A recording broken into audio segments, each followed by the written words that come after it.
नमस्कार, मी किरण रोहिदास. आपण पाहत आहात ज्ञानरस टीव्ही मराठी. पाहूयात आजच्या काही ठळक घडामोडी. महाराज त्याला बंधनाचा कुठलाच फास अडकू शकत नाही. आपल्याला जे बंधन म्हणतोय त्या बंधनाचा आपल्याला त्या बंधनातून आपल्याला मुक्त व्हायचं आहे ना, तर त्याला ह्या 3 दिवसाचं व्रत करणं आवश्यक आहे. आणि हे 3 दिवसाचं व्रत महाराज एवढं पुण्यपावन पवित्र व्रत आहे की ह्या व्रताच्या माध्यमातून मागेही अनेक जण तरलेत आणि पुढेही अनेक जण तरणार आहेत. म्हणून त्यांच्या अनुभवावरून आपल्याला लक्षात येईल की वारी म्हणजे काय आहे. आणि वारी म्हणजेच भगवंताशी तादात्म्य साधण्याचं किंवा भगवंताशी एकरूप होण्याचं एक साधन आहे. म्हणून पंढरपुरात आल्यानंतर आपल्याला 3 दिवसाचं जेव्हा हे व्रत आपण करू ना, तेव्हा खरोखर एक व्रतस्थ वारकरी, नियमाचा वारकरी म्हणूनच केलं पाहिजे. आता काल सहज आता विषय आलाय, पण तू बोलू नये. पण आपण नाही बोलायचं तर कोण बोलायचं मला.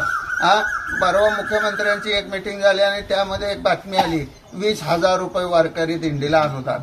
आता वारकरी दिंडीला अनुदान आलं महाराज, उद्या किती दिंड्या होतील ह्याचा आपला फायदाच आहे त्यात. मला 20,000 ना का मिळेना घे ना, पण आपल्याला ते घ्यायचं नाही, लक्षात ठेवा. कारण कोणत्याही परिस्थितीत महाराज आपण कुणाच्या अनुयायी आहेत याचा विचार करा.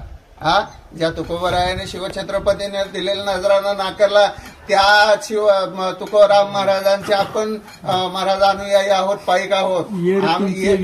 आपण म्हणून दाखवायचं आणि नवे मी ते म्हणून दाखवून आलोच. मला काय आपल्याला काय त्यांच्याकडनं विधानसभेचं किंवा कुठलं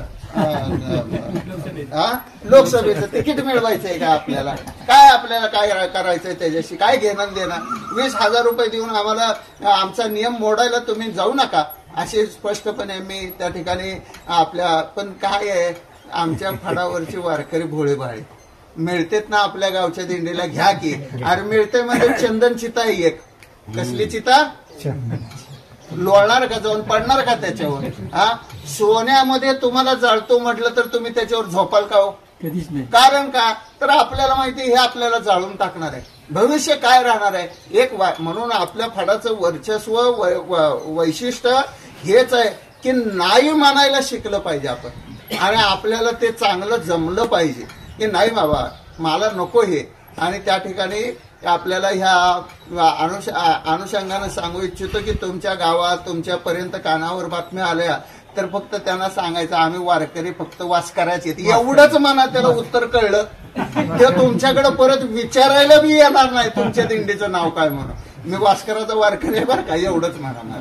कारण त्यांना कल्पना आहे, त्यांना माहिती आहे की हा फड कशावर चाललाय आणि कशावर चालतोय. म्हणून इथं नेम महत्वाचा आहे आणि अशा नियमात आपण वारी करतो.